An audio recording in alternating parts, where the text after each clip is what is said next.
A desperate millionaire awaits an international investor who promised to save his company from collapse. The visitor arrives early, bringing expensive wine to celebrate the partnership. When the millionaire arrives, the investor pours the wine. And just then, the cleaner's daughter bursts into the room, pretending to trip, deliberately spilling the wine on his suit, and whispers, "Sir, I'm sorry for the accident." He grows angry. But when she leans to his ear and murmurs, "I saw him putting something in your glass," the atmosphere turns deadly tense. The fine rain beat against the windshield of the luxury sedan, each drop an insistent reminder of the time Arthur Warren had lost. It was 4 in the afternoon on a grey Thursday, and he was, as always, running late. The New York City traffic crawled, indifferent to his urgency, a metallic, impatient mass that mirrored the knot in his stomach. He gripped the leather steering wheel, his knuckles white. The phone screen beside him flashed with email and meeting notifications, each one another brick in the wall he'd built around himself since Helena was gone. It was a wall made of work, of numbers, of acquisitions and mergers, a cold and inadequate substitute for the warmth of a family. He told himself it was to secure the future for Thomas, his 9-year-old son. But in the silence of the car, the truth haunted him. It was to escape the present, the empty apartment, the empty chair at the dinner table. A bitter guilt rose in his throat. He had promised Thomas he would be on time to pick him up from school, a small promise that now felt like it carried the weight of the world. Finally, the imposing, wrought-iron gates of Crestwood Academy appeared ahead, a symbol of the privilege he could offer his son, a privilege that, in that moment, felt utterly useless. Arthur double-parked, ignoring the angry honk from another parent, and his eyes scanned the courtyard for Thomas's brown hair and blue backpack. And then he saw him. His heart didn't just stop, it shattered. Near the marble fountain, Thomas was cornered. 3 older boys surrounded him, a circle of mockery and cruelty. One of them shoved Thomas's shoulder, who stumbled back, his glasses sliding down his nose. The muffled sound of their laughter cut through the car window and hit Arthur like a physical blow. He saw his son's face, streaked with silent tears, his small body hunched in a futile attempt to disappear. Other students walked by, some casting curious glances, most indifferent, hurrying to find their own parents. No one intervened, no one cared. A cold, primal fury seized Arthur. He unlocked the door, the blood pounding in his temples, ready to march over there and tear those boys apart with his bare hands. His wealth, his power, his influence, it all melted away into a single instinct: protect his child. But before his hand could push the door open, a tiny, unexpected figure entered the scene. It was a girl, maybe a year or 2 younger than Thomas, with clothes that were dirty and too big for her thin frame, and worn sneakers that barely protected her feet from the damp pavement. Arthur vaguely recognized her. She was the little girl who sometimes lingered near the gate, the one he occasionally gave a few dollars or a leftover snack from the car. She stopped between Thomas and the Bullies, her skinny legs planted firmly on the ground. For a moment, time seemed to freeze. Then, in a voice that was surprisingly loud and steady for her size, she yelled, the words slicing through the damp air and the general apathy. "Get away from him! He's my friend!" The boys, caught off guard, took a step back. They looked at the girl, at her ragged clothes and soot-stained face, and then at each other, confused. There was something in her posture, a complete absence of fear, a fierce determination in her dark eyes that disarmed them entirely. It wasn't the threat of an adult, but the courage of someone who had absolutely nothing to lose. Muttering something among themselves, they turned and scattered, intimidated not by force, but by a bravery they couldn't comprehend. Arthur remained frozen, his hands still on the door handle, his breath caught in his chest. He watched the girl turn to Thomas. She didn't say anything. She just reached out a small, grimy hand and, with her thumb, wiped a tear from his cheek. and Thomas, his shy, frightened son, looked at her and offered a small, trembling smile of gratitude. In that instant, the truth hit Arthur with the force of a tidal wave. All his money, all his power had not protected his son. But this small, unknown girl with nothing but her own courage had. Her words echoed in his mind, not as a shout, but as a devastating revelation. He's my friend. A friendship he, the father, had no idea existed. The sound of the car door closing seemed to echo in the now almost empty courtyard. Arthur walked toward them, each step heavy with a mixture of fury and shame. The light rain had stopped, leaving the air damp and the sky the color of lead. The girl, who he now saw was even smaller than he'd imagined, looked up at him with suspicion, her dark, watchful eyes assessing the potential threat a tall stranger in an expensive suit represented. Instinctively, she moved slightly forward, subtly placing herself between Arthur and Thomas, a tiny shield made of rags. The gesture, so subtle and so powerful, struck Arthur harder than the bully's shove. She was protecting his son from him, from his own father. Thomas, seeing his father approach, flinched slightly, as if expecting to be scolded for crying, for being weak. "Thomas, let's go home," Arthur said, his voice hoarser than he intended. He crouched down to be at the girl's eye level. "Thank you. You were very brave." She just nodded, her thin lips pressed into a serious line, and before he could say more, ask her name or where she lived, she turned and vanished down a side street, swallowed by the grey cityscape as quickly as she had appeared. The silence in the car on the way home was thick and uncomfortable. Arthur watched his son in the rearview mirror, his heart aching. He wanted to ask a million questions but didn't know where to start. How could he have been so blind? "Who is she, son?" he finally asked, his voice gentle. Thomas shrugged, his eyes fixed on the window. "Leah," he whispered. The name hung in the air, simple and unknown. "She's my friend." The simplicity of the statement was a verdict on Arthur's failure. His son's only friend was a girl who lived on the streets. "Why did you never tell me about the boys? About what happened today?" Thomas was silent for a long moment. "You're always busy," he said, not with accusation, but as a statement of fact. The sentence was a knife in his chest, twisting the guilt that was already consuming him. He had no defense. It was the truth. He wore his work like armor, but now he saw that the armor kept him from feeling what mattered most. When they arrived at the luxurious, silent penthouse, something remarkable happened. Instead of retreating to his room as he usually did, Thomas went to the living room, took out his sketchbook, and began to draw with a concentration Arthur hadn't seen in months. He was even humming a tuneless little song. There was a lightness to his shoulders, a spark in his eyes that wasn't there before.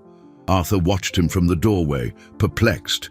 The scene of humiliation in the schoolyard should have left him devastated, but he seemed better, more confident. And then the realization hit him, cold and sharp. This change wasn't from today. This new confidence had been building for some time, nurtured by this secret friendship. If the friendship wasn't new, it meant the torment wasn't either. The incident he'd witnessed wasn't an isolated event. It was just the chapter he happened to have seen. Guilt morphed into a cold panic.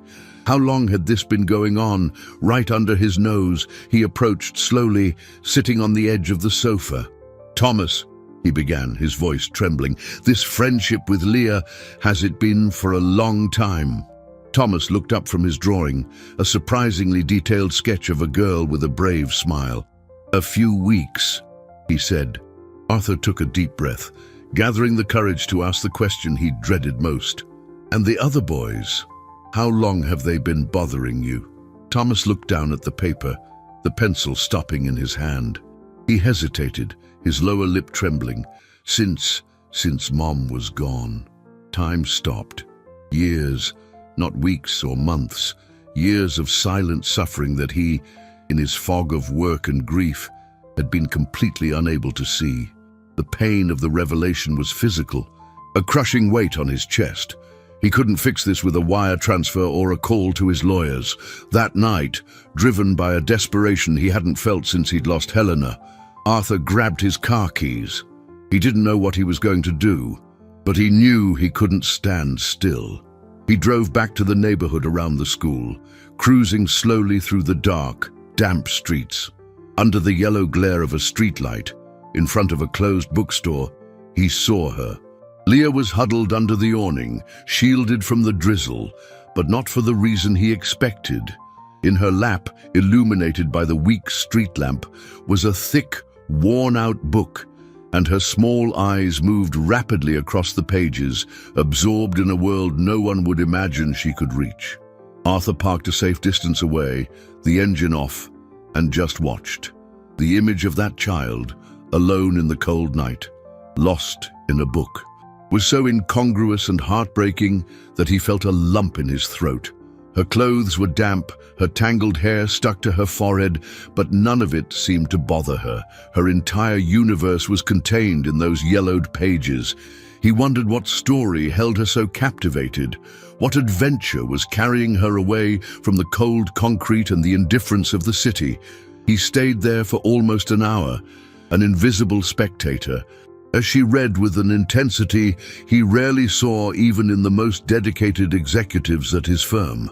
Finally, with a yawn that shook her small frame, she carefully closed the book, placed it inside a plastic bag to protect it from the damp, and nestled into a doorway, using her tattered backpack as a pillow. Her vulnerability hit him full force. She was a child, alone. He fought the urge to get out of the car, to take her somewhere warm, to give her a meal. What would he say? How would he explain his presence there, lurking in the dark? Frightening her was the last thing he wanted to do. The next morning, guilt and restlessness drove him back to the same spot. Leah was gone. Instead, he found the bookstore's janitor sweeping the sidewalk. On impulse, Arthur got out of the car and approached the man. "Excuse me," he said, trying to keep his voice casual.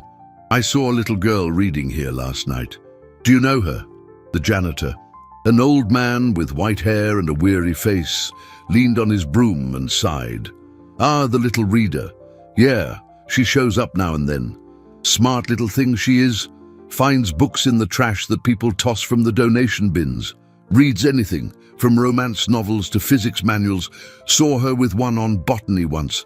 I asked her why, and she told me she liked to know the names of the flowers that grow in the cracks of the sidewalk." He shook his head, a mix of admiration and sorrow in his eyes. "It's a shame, a mind like that lost out here."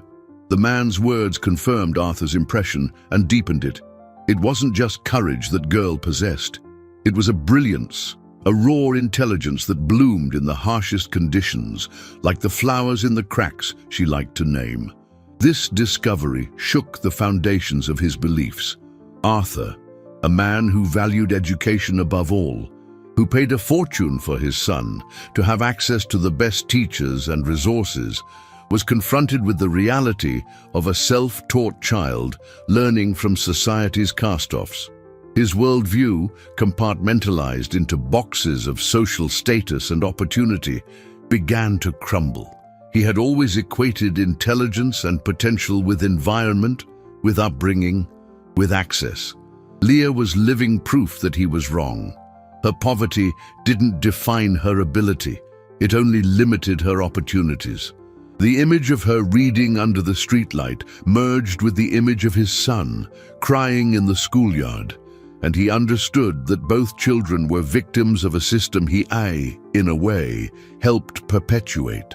A system that valued appearance over substance, that insulated the privileged and ignored the needy. When he went to pick up Thomas from school that afternoon, he arrived early. He saw Leah sitting on a bench across the street, waiting. Thomas ran to meet her as soon as he came through the gate, his face lighting up. They didn't say much, but Thomas handed her the apple from his lunch and a small, colorfully covered book. Leah accepted it with a genuine smile, a flash of joy in her eyes that transformed her grimy face. Arthur watched the exchange from his car, his heart heavy.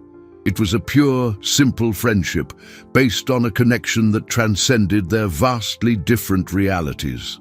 He wasn't the only one who noticed, however. Across the courtyard, he saw a group of impeccably dressed mothers looking toward the children. Their faces held not sympathy, but disapproval. They whispered among themselves, casting judgmental glances at the ragged girl and then at Thomas. One of them, the mother of one of the boys who had tormented his son, recognized him. She walked over to his car, her face a mask of feigned concern. "Arthur, darling," she began, her voice syrupy. "I don't mean to pry, but don't you think it's dangerous letting Thomas associate with that sort of person? For the safety and the reputation of the school, you know." The poisonous suggestion hung in the air, a veiled threat. The subtle but powerful social pressure was beginning to form, and Arthur realized that Leah's courage had solved one problem but created another, far larger and more insidious. He was being forced to choose a side, and whatever choice he made would have profound consequences. That sort of person. The words from Catherine, the bully's mother, echoed in Arthur's mind all the way home, acidic and revealing. She didn't see a brave, intelligent child. She saw only dirt, poverty, a threat to her pristine, protected world. Arthur had given a cold, evasive answer, but the seed of discord had been planted. He felt the other parents' eyes on him, judging him, questioning his fitness as a father for allowing such an association. Privilege, he realized bitterly, came with a set of unwritten rules, and he was on the verge of breaking them. The pressure wasn't just about reputation. It was a force aimed at isolating and excluding, at reinforcing the invisible barriers that separated their worlds. He looked at Thomas in the back seat, engrossed in the book Leah had lent him, a field guide to urban birds. His son's genuine joy, something he hadn't seen in so long, was worth more than the approval of all those people combined. Yet he knew the battle was just beginning. The following days turned into a social minefield. The whispers became formal complaints. First, an email from the Parent-Teacher Association, phrased in polite language, expressing concern over the presence of unauthorized individuals in the school's vicinity. Then, a call from the headmistress, Mrs. Caldwell, a woman whose spine seemed to be made of rules and regulations. "Mr. Warren, I understand the compassion," she said, her voice devoid of any warmth. "But the safety of our students is paramount. The constant presence of this girl is causing discomfort. Other parents are concerned about issues of hygiene, of improper influences." Arthur argued, defended his son's right to have friends regardless of their background, but his words hit a wall of prejudice disguised as institutional policy. He could feel the net closing in, the pressure mounting for him to do the sensible thing, the expected thing, discourage the friendship, restore order, keep the bubble intact. The confrontation with Thomas was inevitable. One night, after tucking his son in, Arthur sat on the edge of the bed, the weight of the world on his shoulders. "Son, we need to talk about Leah," he began, hating the words before they even left his mouth. Thomas's body tensed under the covers. The headmistress and some of the parents, they don't want her hanging around the school. Thomas sat up abruptly, his eyes wide with fear and indignation. "But why? She didn't do anything wrong. She helped me." The simplicity of a child's logic was a mirror to the hypocritical complexity of adults. "I know, champ, I know. But they think she doesn't belong there." The word belong sounded hollow and cruel. Thomas hugged his knees, his face shutting down. "It's not fair," he whispered. "She's the only one who gets me. The others laugh because I like to read about bugs, and I'm not good at soccer. Leah doesn't. She taught me the names of 3 types of ants that live in the school garden. She's smarter than all of them." Thomas's revelation, the depth of the connection they shared, solidified Arthur's resolve. This was no longer about a casual friendship. It was about his son's emotional health.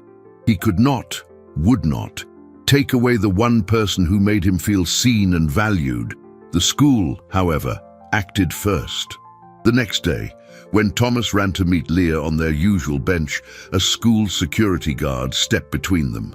"Sorry, kid, you can't stay here. Orders from the office." The man's voice was firm, but not unkind. Leah didn't argue. She just looked at Thomas, a look of sorrow and resignation that broke Arthur's heart as he watched from afar. She handed him a folded piece of paper and walked away, disappearing into the crowd. Thomas stood frozen, the paper in his hand, looking smaller and more vulnerable than ever. The injustice was now official, institutionalized. Their friendship had been forbidden, not by a fight or a disagreement, but by a decree based on prejudice. When Thomas got into the car, he wasn't crying. His eyes were dry but filled with a cold anger that scared Arthur. He opened the note. It was a drawing. Two birds, one large and one small, flying together. Below it, in surprisingly neat handwriting, it said, "Meet me at the park, where the statues sleep." A friendship forced into hiding. Arthur gripped the steering wheel, the hostility of that privileged world, now feeling deeply personal. They weren't just pushing away a street kid, they were trying to break his son's spirit. Statuary Park, as the kids called it, was a forgotten refuge in the heart of the city, a small oasis of green where bronze figures of forgotten poets and generals slept under a canopy of old trees. It became Thomas and Leah's secret sanctuary. Arthur would drive them there after school, watching from a respectful distance as they explored, shared secrets and books, and simply existed in a world of their own, away from judging eyes. He saw his son blossom in those meetings. Thomas, once withdrawn and anxious, now spoke with enthusiasm, gesturing, laughing openly. Leah, in turn, seemed to allow herself to be a child. The constant seriousness on her face would dissolve, giving way to smiles and a vibrant curiosity about the world. They were just two kids being friends. A scene so natural and pure, it made the school's ban all the more grotesque. Arthur felt a bitter peace watching them together, a happiness haunted by the knowledge that this was fragile, temporary. The society that had banished them would not give up so easily. The calm, as he feared, was brief. A week into the secret park meetings, he received an official letter, not from the school, but from Child Protective Services. The letter, written in cold, bureaucratic language, informed him that an anonymous complaint had been filed regarding the welfare of Thomas Warren. It alleged he was being exposed to at-risk environments and associations by his legal guardian. A visit from a social worker was scheduled. The threat was no longer veiled. It was direct and terrifying. They were no longer attacking the friendship. They were attacking his fatherhood, his custody. Panic seized him with icy claws. The same community that allowed their children to be cruel bullies was now accusing him of being an unfit father for encouraging kindness. The hypocrisy was suffocating. He remembered Catherine's face, her false concern. He had no doubt who was behind the complaint. It was an escalation, an attempt to use the system against him, to punish him for defying their norms. He spent the night sleepless, pacing his silent apartment. The lit-up city skyline seeming to mock his powerlessness, his financial empire, his network of contacts. None of it felt useful now. How could he fight such an insidious accusation? How could he prove that a friendship with a homeless girl was, in fact, the healthiest thing that had happened to his son in years? He thought of hiring the best lawyers, of using his influence to crush the complaint. But he knew that would only confirm the narrative they were trying to create. The arrogant millionaire who thinks he's above the rules. He needed something more. He needed to understand who Leah was, where she came from. Her vulnerability was the weak point in his defense. To protect her and himself, he needed to know her story.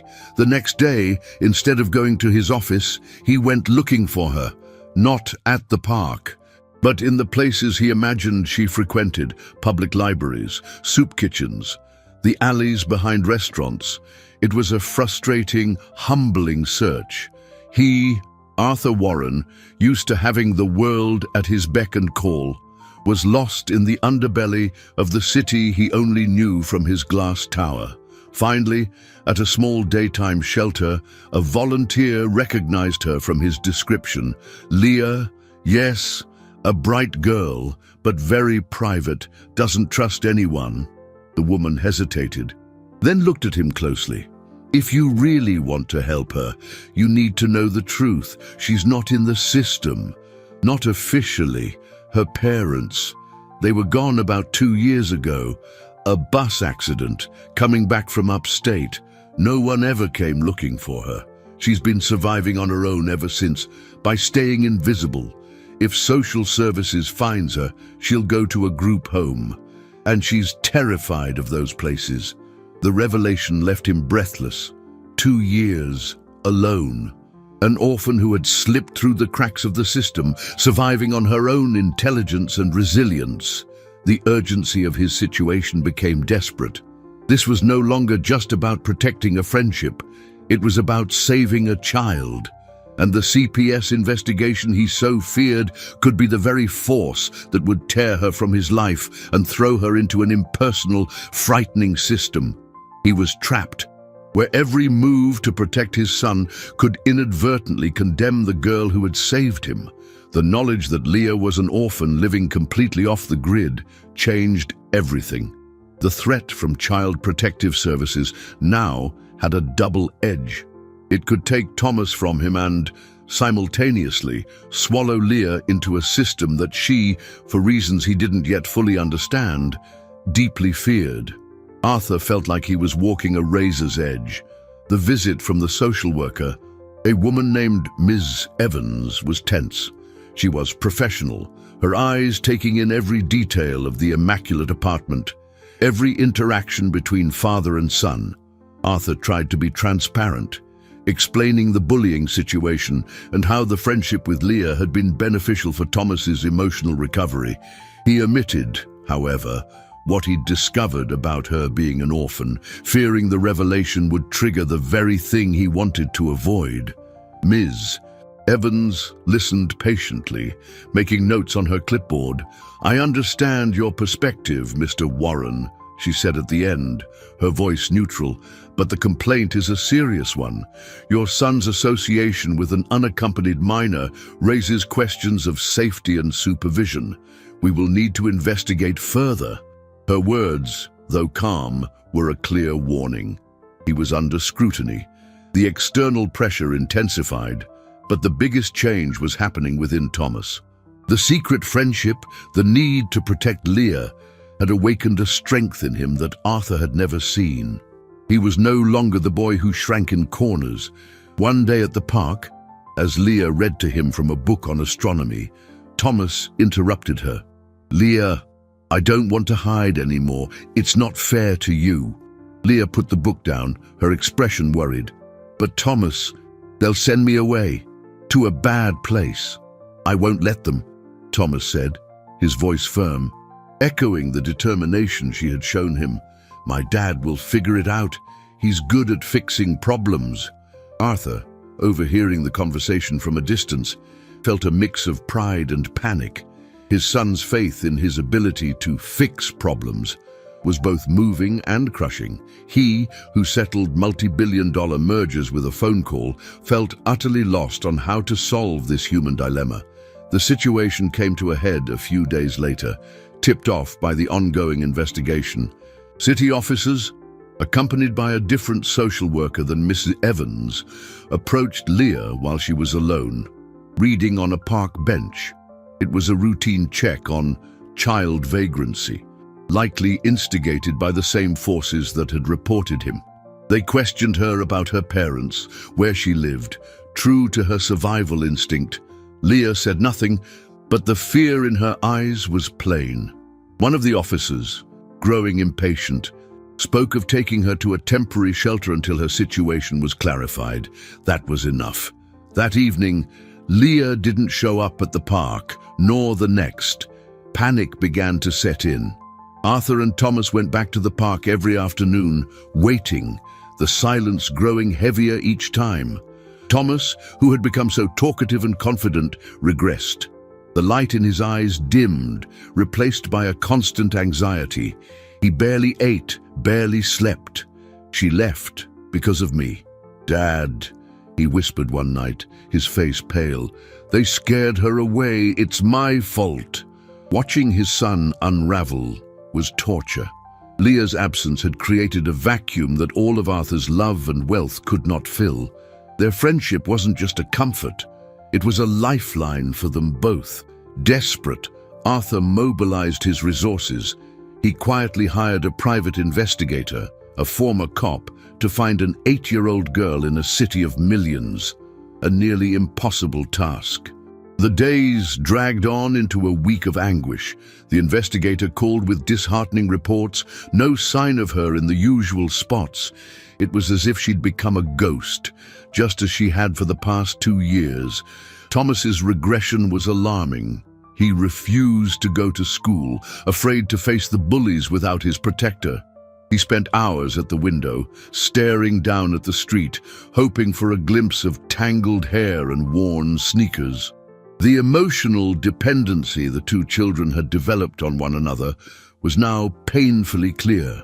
The forced separation was breaking his son's spirit, and Arthur realized with growing terror that the threat to his custody was becoming a self-fulfilling prophecy. His son was, in fact, suffering, not because of the friendship, but because of its cruel absence. He had to find her, not just for her sake, but to save Thomas. On the 7th day of the search, the investigator called with unexpected news, a sliver of hope that would change the course of everything.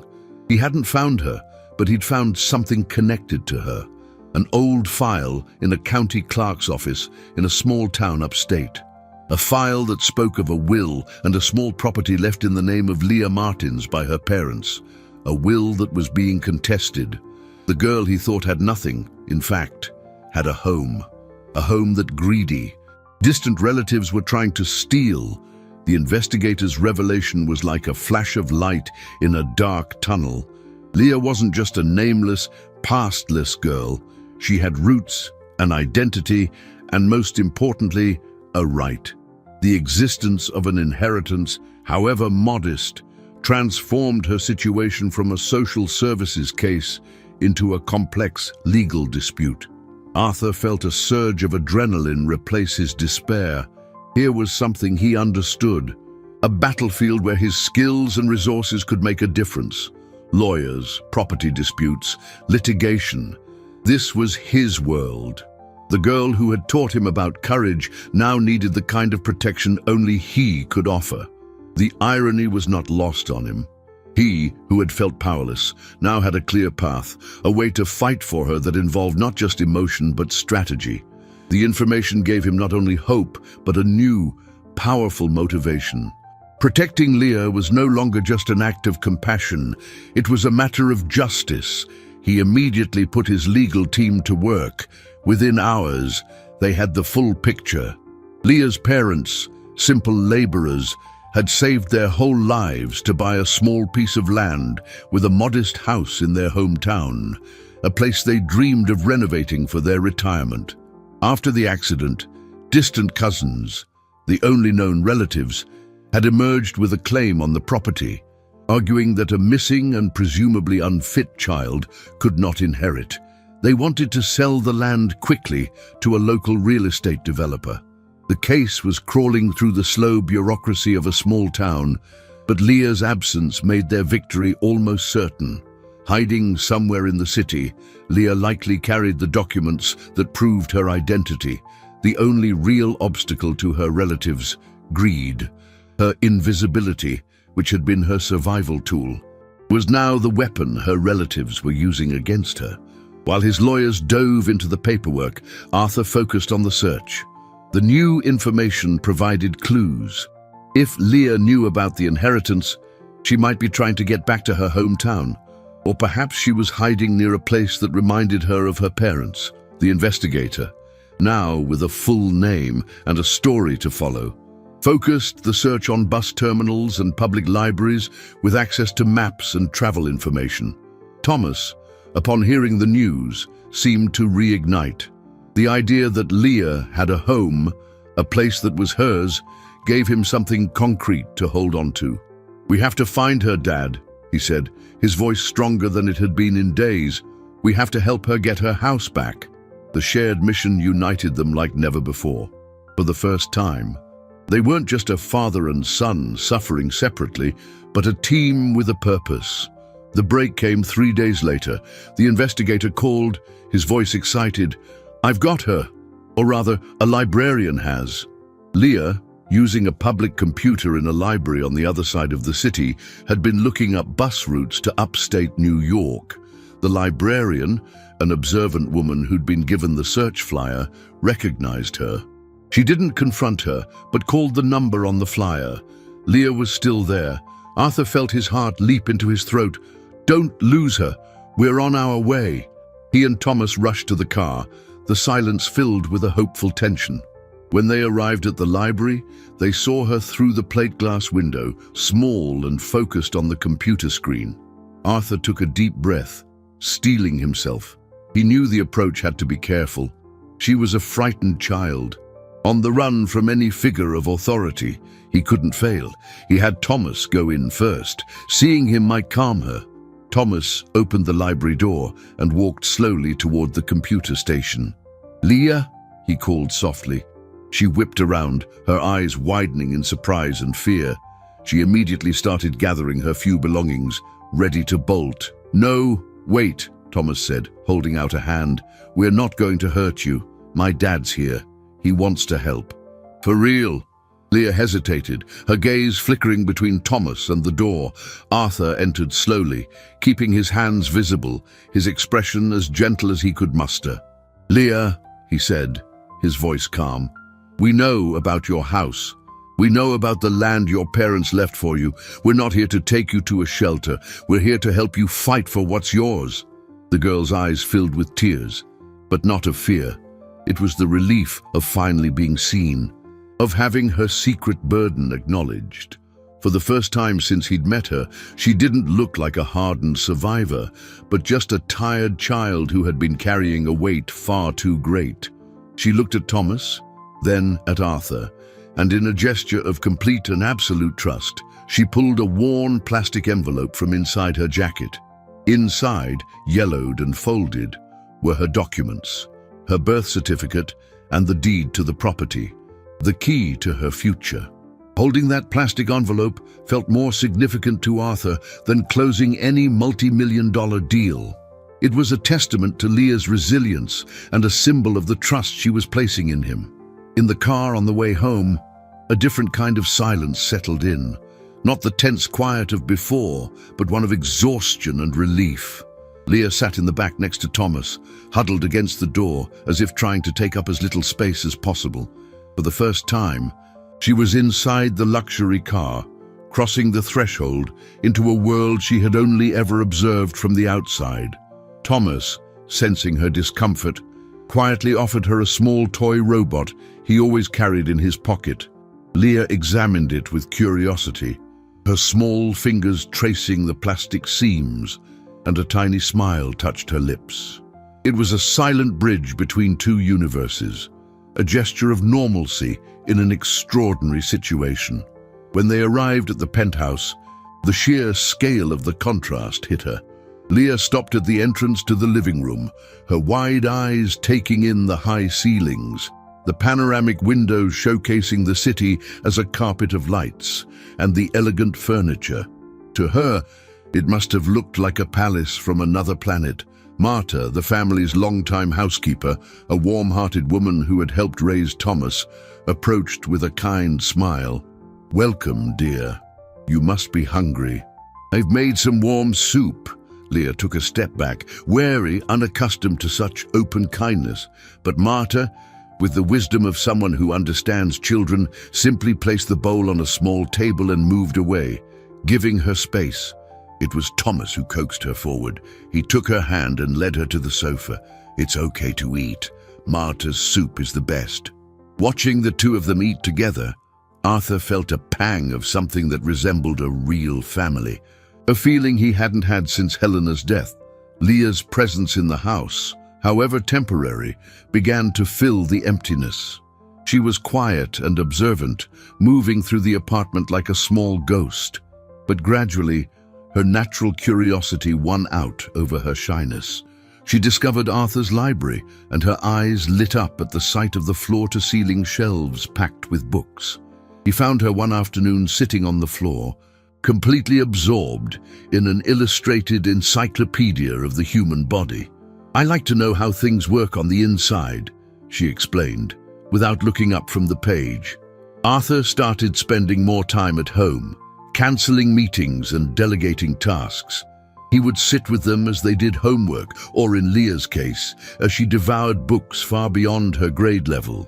He learned about constellations, about the life cycle of butterflies, about dormant volcanoes. All through her relentless questions and the answers they looked up together, he was reconnecting not just with his son, but with a world of wonder and discovery that his work had made him forget. While domestic life found a new, fragile equilibrium, the legal battle intensified. Arthur's lawyers filed an immediate motion to contest the relatives' claim and petition for temporary guardianship for him, arguing it was in the child's best interest. The reaction from the other side was swift and vicious. They countersued, not just in court, but in the court of public opinion. The story was leaked to a local gossip blog. Millionaire tries to seize orphans' inheritance to cover up neglect of own son. The narrative was twisted and poisonous, painting Arthur as a manipulator and Leah as a pawn. The news spread like wildfire through the small, interconnected world of the city's elite. The pressure from the school, which had subsided, returned in full force. The headmistress, Mrs. Caldwell, called again, her voice frigid. "Mr. Warren, this situation has become untenable. The school's name is being associated with a scandal. We need you to take definitive action." The definitive action, she implied, was clear. Distance yourself from the girl, drop the fight, get back in your gilded box. The slander, however, had an unexpected effect. It exposed the hypocrisy of his accusers in a way Arthur hadn't anticipated. One night, while reading the malicious online comments, he found something that made him pause. One of his lawyers had alerted him to a connection. He searched the names. The real estate developer that wanted to buy Leah's land was partially funded by an investment consortium, and one of the primary investors in that consortium was the husband of Catherine, the very woman leading the smear campaign against him at the school. This wasn't just about social prejudice. There was a direct financial motive to discrediting him and ensuring Leah lost her inheritance. The fight wasn't just about morality. It was about greed. The same greed that allowed their children to bully a sensitive boy was the greed trying to steal an orphan's only birthright. Arthur's rage crystallized into a cold, steel-like resolve. They had made a mistake. They had underestimated how far he would go to protect not one, but two children, and they had just given him the weapon he needed to fight back. The discovery of Catherine and her husband's financial connection to Leah's land was the missing piece of the puzzle. The persecution wasn't just snobbery, it was a calculated, cruel business strategy. Arthur felt a cold rage settle over him.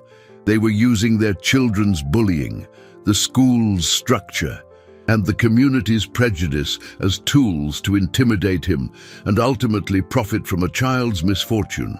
The hypocrisy was abyssal. The same people accusing him of exposing his son to bad influences were, in fact, orchestrating cruelty and attempting to commit fraud. The outrage gave Arthur a new focus. He was no longer on the defensive, reacting to their attacks. Now, he had a clear target.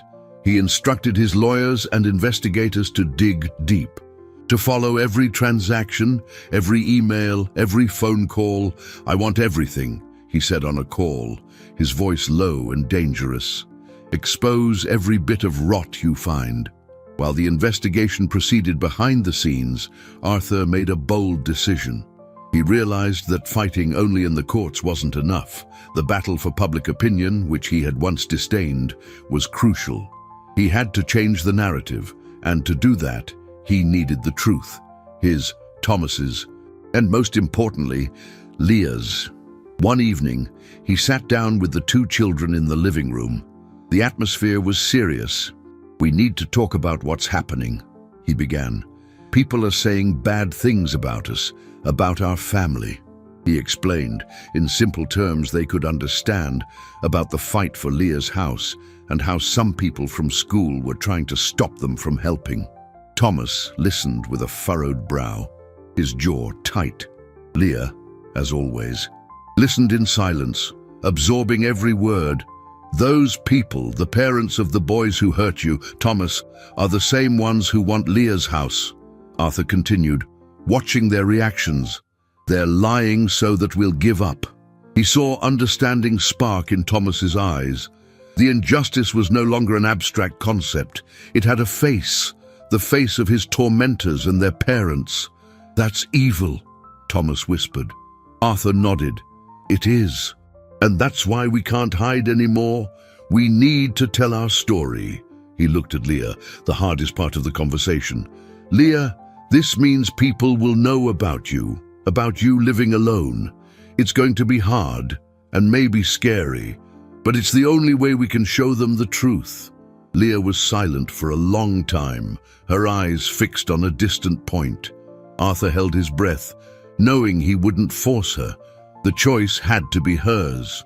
Finally, she lifted her chin, a spark of the fierce determination he'd seen in the schoolyard glowing in her eyes. "They can't hurt Thomas anymore," she said, her voice quiet but firm. "If telling the truth will stop it, then I'll tell it."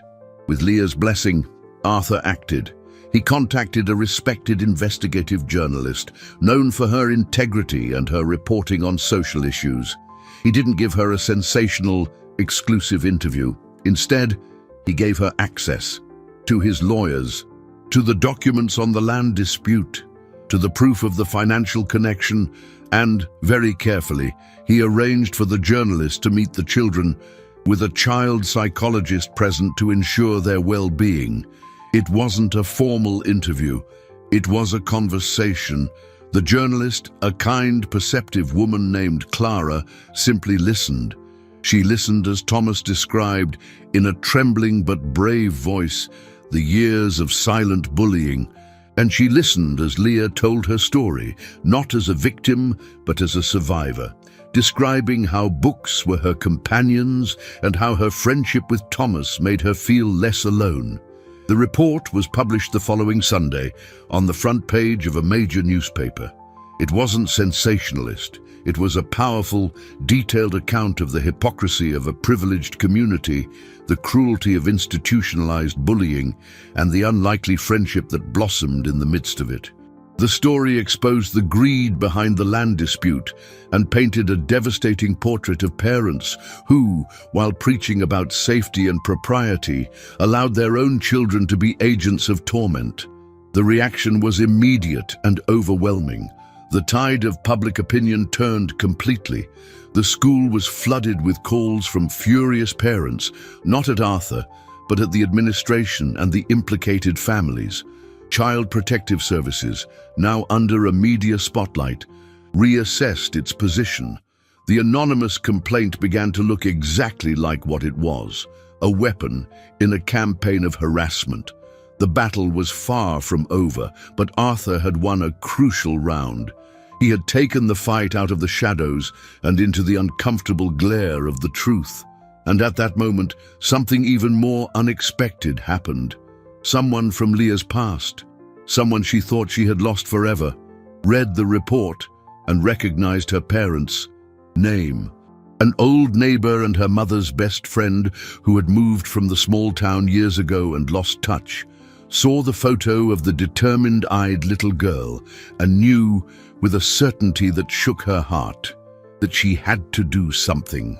Clara's report resonated through the city like a stone dropped in a still pond. The ripples reached every corner of Arthur's world. His office phone rang off the hook. But instead of the angry calls from before, they were messages of support from strangers, from other parents disgusted by the exposed hypocrisy, and even from a few business contacts who commended him on his integrity. The silence from Catherine and her allies was deafening. They had gone to ground, retreating into the shadows, undoubtedly planning their next move, but for now they were wounded. Arthur felt a grim satisfaction, but knew the war wasn't won. The legal battle for Leah's guardianship and his own reputation as a father still loomed. It was in the midst of this tense calm that the call that would change everything came. It was Clara, the journalist. "Arthur, I have something for you, something important. A woman called me after reading the piece. Her name is Isabel. She says she was Leah's mother's best friend." Arthur's heart leaped, a mix of hope and skepticism. So many things could be a setup. It could be a scam, someone trying to take advantage of the situation. "Do you believe her?" he asked, his voice controlled. "I do," Clara said with conviction. She sobbed on the phone for 10 minutes. She told me details about Leah's childhood, about the nickname her mother used, things no one could know. She moved to the city a few years ago, before the accident, and lost touch. She's beside herself with guilt and desperate to help. She wants to meet you. They arranged to meet the next afternoon at a discreet cafe far from their usual neighborhoods. Arthur decided to go alone first. He needed to vet this woman, to protect Leah from any further disappointment.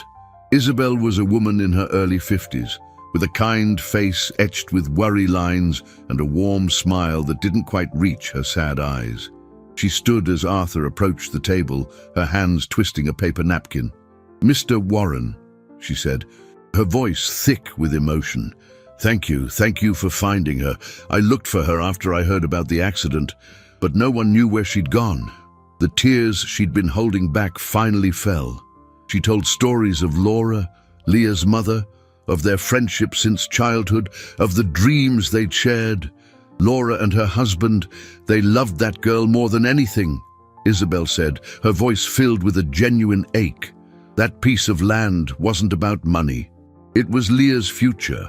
They were going to build a house with a big garden for her to run in, with a swing and a tree, to know that those vultures are trying to steal it from her. She couldn't finish the sentence. Arthur listened, his skepticism dissolving with every word, every shared memory that painted a vivid picture of the family Leah had lost. Isabel was not a threat. She was a blessing, a living witness to the love that had surrounded Leah. A voice from the past who could secure her future. "I'll testify," she said firmly, wiping her eyes. "I will tell the judge who Leah's parents were and what they wanted for her. And I will tell them who that little girl's heart belongs to." Arthur felt a wave of relief so intense it left him momentarily speechless. Isabel was more than a witness. She was a connection, a link to Leah's roots. But at the same time, a new worry surfaced. How would Leah react to this? The girl was just beginning to build a new sense of stability, of belonging, with him and Thomas. The arrival of someone from a painful past could be deeply destabilizing. When Arthur got home that night, he found Thomas and Leah sitting together on the living room rug, building a fantastic city out of wooden blocks. The scene was so peaceful, so normal, it made his heart ache. They had created their own safe little world here, a refuge from the storm outside. He hated to be the one to bring news that might shatter that peace. He took a deep breath, the weight of his responsibility heavy on his shoulders. "Leah," he called softly. They both looked up at him, their play interrupted. "Can we talk for a minute? I have to tell you something. I met someone today, a friend of your mother's." Leah stared at him, the open, trusting expression he'd grown to love, completely unaware of the news that was about to shake the foundations of her small, newly rebuilt world. Arthur's words hung in the air, displacing all the oxygen in the room. Leah went still, the small wooden block forgotten in her hand. The world of colorful blocks on the rug, the fantastic city they had built, seemed to crumble in an instant. Her face, which moments before had been open and animated, became an expressionless mask. A defense mechanism honed over 2 years of survival. She didn't ask the name, didn't ask how. She just shut down, like a night-blooming flower recoiling from the touch of light.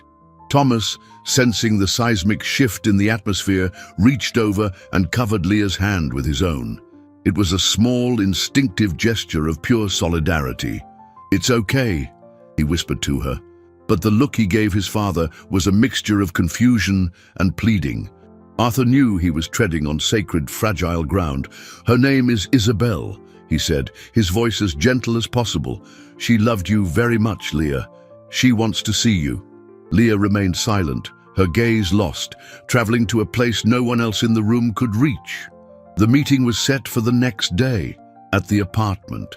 Arthur felt it would be a safer, more controlled environment for Leah. When Isabel arrived, she carried with her not just a purse, but the weight of years of unspoken grief. Upon seeing Leah standing next to Thomas by the window, Isabel's eyes filled with tears. It was a torrent of love, guilt, and longing that left her momentarily speechless. She didn't rush to embrace her. Instead, she sat on the sofa at a respectful distance. "Hello, my little star," she said, using the nickname Leah's mother had used. The words hit Leah, who flinched visibly. Isabel began to talk, not about the accident, not about the pain, but about the good things. About picnics in the country, about the smell of her mother's apple crumble, about the lullaby she sang every night. As she spoke, Isabel started to hum the melody softly, an almost unconscious sound. It was the hum that broke through, the simple, familiar tune, the floodgates of Leah's memory, so carefully sealed for 2 years, burst open. A single tear tracked a path down her cheek, followed by another and another. And then, for the first time, she spoke to Isabel. "Do you remember the swing?" she whispered, her voice hoarse from disuse in speaking of that time. Arthur and Thomas watched from a distance, feeling like intruders in a profoundly personal moment. Arthur felt an immense joy for Leah, for this connection to her past being restored, and underneath it, an irrational pang of fear. The fear of becoming redundant, that Leah, now with a piece of her old life back, wouldn't need him anymore. It was a selfish thought, and he pushed it away with shame. Leah's healing was all that mattered. Isabel's visits became a daily routine, gentle sessions of remembrance that helped Leah process her grief, to reconnect with who she was before she became merely a survivor. Isabel's presence also strengthened the legal case immensely. She was the perfect character witness, the personification of the life Leah deserved to have back. Catherine and her allies were cornered, public opinion was against them, and Arthur's legal case was becoming ironclad. Arthur began to feel, for the first time, a sense of optimism. That's when the final blow came, more cruel and devastating than anything they had done before. The call was from Mrs. Caldwell, the head mistress. Her voice, however, held no concern or even anger. There was a note of cold, satisfied triumph in it. "Mr. Warren, I regret to inform you that there has been a very serious incident at the school," she began. A valuable necklace was stolen from the locker of Catherine Drummond's daughter, and several student witnesses saw the girl, Leah, loitering in the hallways at lunchtime, in an area where she was not supposed to be. The accusation was absurd, fabricated. Leah hadn't been to the school in weeks, but logic didn't matter. It was a perfect trap. The word of a street kid against several students from respectable families, a setup orchestrated to paint Leah not as a victim, but as a delinquent. "Catherine is seriously considering pressing charges," the headmistress concluded. Arthur hung up the phone, the blood freezing in his veins. He looked into the living room, where Leah was laughing at something Isabel had told her. The innocence of that scene contrasted brutally with the malice of the accusation. He understood their strategy with terrifying clarity. They were no longer trying to push her away. They were trying to destroy her, to brand her with a crime, to ensure that no judge would ever deem her fit for a home, let alone an inheritance. The accusation of theft hung in the air like a toxic smoke, threatening to choke all the hope they had built. Arthur felt a surge of fury so intense it left him trembling. It was a calculated act of evil, a desperate move by people who, cornered by the truth, resorted to the vilest of lies. He looked at Leah, who had stopped laughing and was now watching him with her perceptive eyes, sensing the change in the atmosphere. How could he tell her this? How could he introduce such filth into the small sanctuary they had created? He didn't have to. His phone rang again. It was his lawyer, his voice urgent. "Arthur, things are moving fast. The Drummond family has filed a police report. They're using it to file an emergency motion in the custody hearing, claiming Leah is a dangerous, delinquent influence.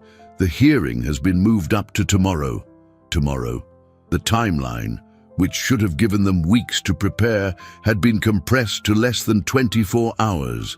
The trap had been sprung. Panic threatened to overwhelm him, but a glance at Thomas's face, pale and frightened beside him, anchored him. He could not fall apart. He was the adult, the protector. He had to fight. "Get everything we have together," he told the lawyer, his voice firm. The proof of their financial interest, the testimonies about the bullying, the journalist's report, everything. After hanging up, he knelt in front of the two children and Isabel. "They are lying about Leah.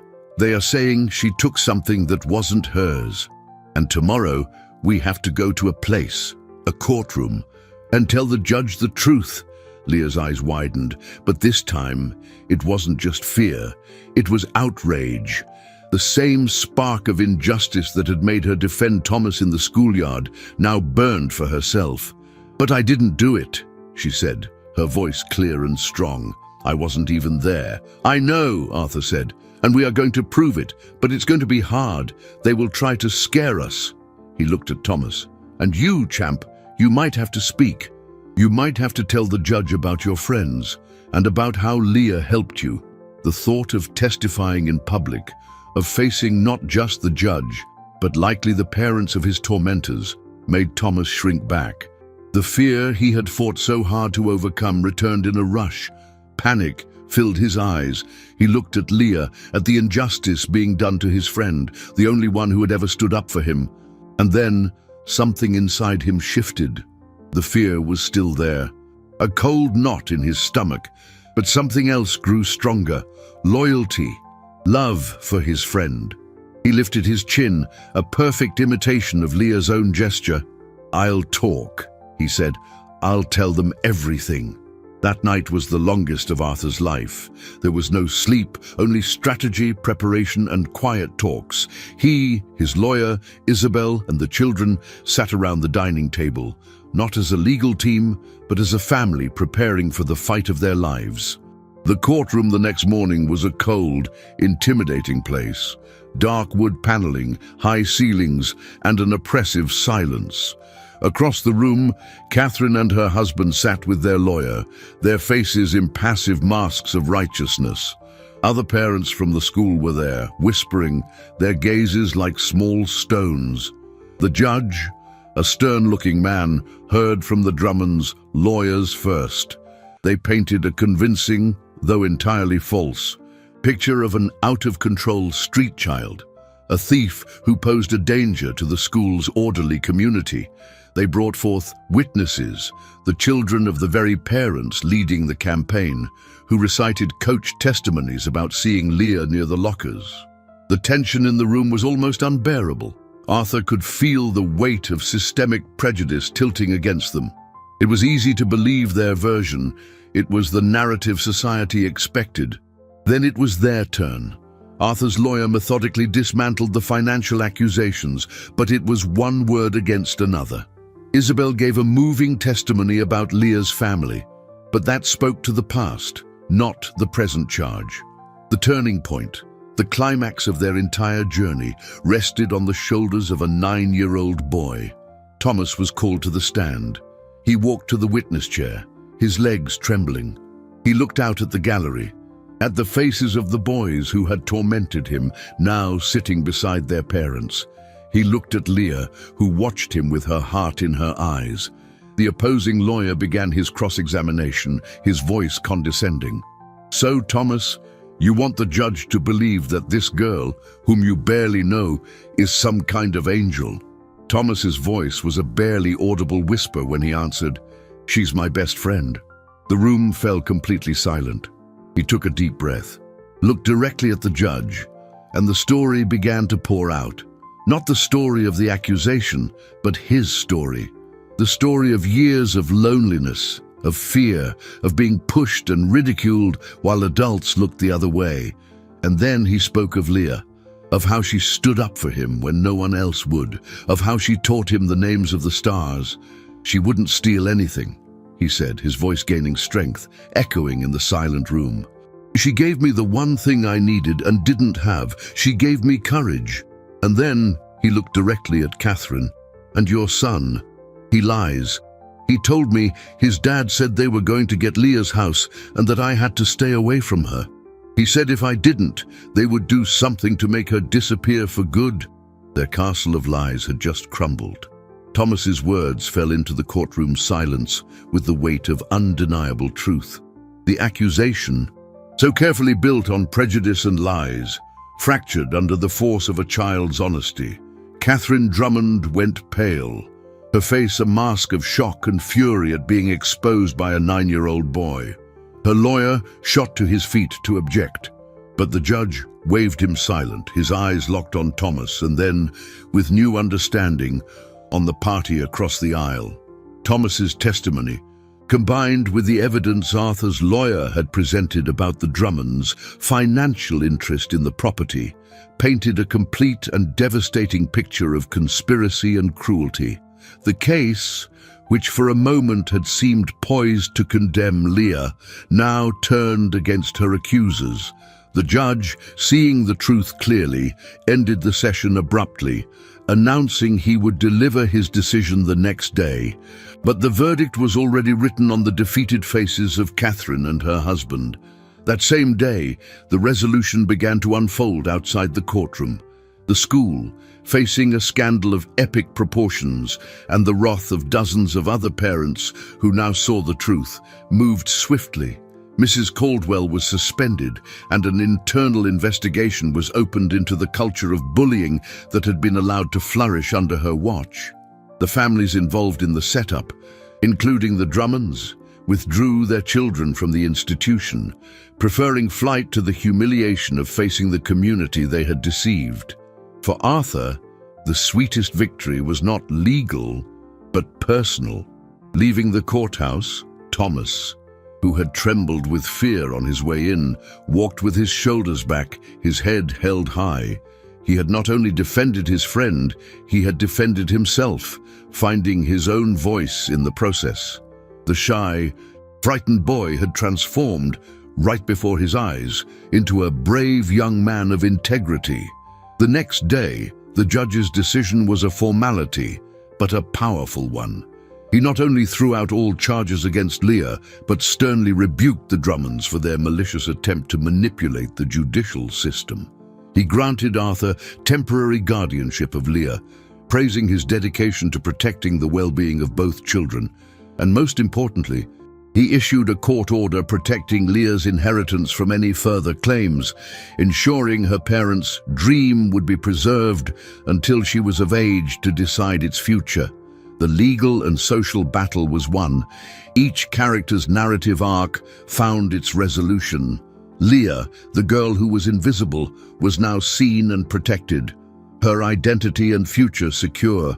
Thomas, the boy who was a victim, had found his strength and become a hero in his own right. And Arthur, the father who used money as a substitute for presence, had learned the true meaning of protection and family. He realized his greatest acquisition was not his business empire, but the small, unlikely family he had formed. That night, the apartment wasn't silent. It was filled with life. Isabel was in the kitchen with Marta, the two women laughing and sharing stories. Thomas and Leah were in the living room, not building fantasy cities, but sketching plans for the garden at Leah's house, imagining where the swing would go. Arthur watched it all, his heart filled with a peace he hadn't felt in years. He walked over to the children and sat on the floor with them. "I have a proposal for you," he said. "Your school. I don't think it's the right place for brave, smart people like you. What do you think about us finding a new place? A place where being different is a good thing." The eyes of Thomas and Leah lit up with the same spark of hope. The decision to move Thomas from his school and enroll Leah for the first time was the final step in leaving the past behind and embracing the future they would build together. The central conflict was resolved, not just with a legal victory, but with profound emotional healing. The wounds of bullying, loss, and loneliness were beginning to scar over, replaced by the promise of a new beginning. Together, justice had prevailed, not only in the courts, but in the hearts of a family forged in adversity. 7 weeks after that grey, life-altering afternoon, the spring sun streamed through the windows of a different house. It was not the luxury penthouse overlooking the city, but a spacious home with a large yard in a quieter, more diverse neighborhood. Arthur had sold the apartment, a symbolic act of leaving behind the life of isolation he had built. This new house was a home, not a fortress. The sound of children's laughter echoed from the garden, where Thomas and Leah, now officially siblings under Arthur's legal guardianship, were testing the strength of a new swing hanging from a sturdy oak tree. The transformation was complete and visible. Thomas no longer wore his slumped shoulders like a shield. He moved with the confidence of someone who knows his own worth. Leah, dressed in bright, comfortable clothes, no longer had the haunted look of a survivor. Her eyes shone with the security of belonging. Arthur watched them from the porch, a cup of coffee in his hands. Isabel was beside him. She had become a constant, loving presence in their lives, an honorary grandmother who filled the house with the smell of baking and stories of the past. She was Leah's living bridge to her roots, ensuring the memory of her parents was never forgotten. Together, they had formed an unlikely family, stitched together with threads of grief, courage, and unconditional love. Leah's inheritance was safe, managed by a trust Arthur had established, growing until she was ready for it. The small house upstate was maintained, not as an asset to be sold, but as a shrine of memory, a place they could travel to connect with her past. The most profound change, however, was within Arthur. He had restructured his professional life, delegating most of his daily responsibilities to focus on what truly mattered. His new project was not a corporate takeover, but a foundation established in honor of Leah and her parents. The Apex Opportunity Project, ironically using a word similar to the school that had rejected them, provided scholarships and educational programs for vulnerable children. The project's director was Leah. Not officially, of course, but she was its inspiration. On Saturdays, they would go together to shelters and community centers. Leah, with her encyclopedic intelligence and hard-won empathy, taught other children how to read, how to stand up for themselves, how to find their voice. The girl once cast off by society was now a leader, empowering others to overcome the same barriers she had faced. The final scene unfolds on a sunny Saturday afternoon in the yard of a community center. Arthur's Foundation is inaugurating a small outdoor library filled with donated books. Leah is at the center of a circle of children, reading aloud, her voice clear and confident. Thomas is beside her, helping a smaller child sound out a difficult word. Arthur watches from a distance, not as a millionaire benefactor, but simply as a father, filled with a pride that warmed his soul. He had finally understood that fatherhood wasn't about giving your child the world money could buy, but about creating a world where kindness and courage were the greatest treasures. The gilded gates that once symbolized exclusion and separated him from his son's pain had been metaphorically melted down and reforged into bridges of opportunity. He had learned the hardest and most valuable lesson of his life. True protection comes not from wealth, but from presence. Family is defined not by blood, but by choice and love. And true success is measured not by social status, but by the ability to see the value in every human being, especially those society casts away. The girl who had nothing but courage had not only saved his son from bullies, but had saved the father from himself, teaching him that a real family, no matter how it's formed, will always find a way to protect its own.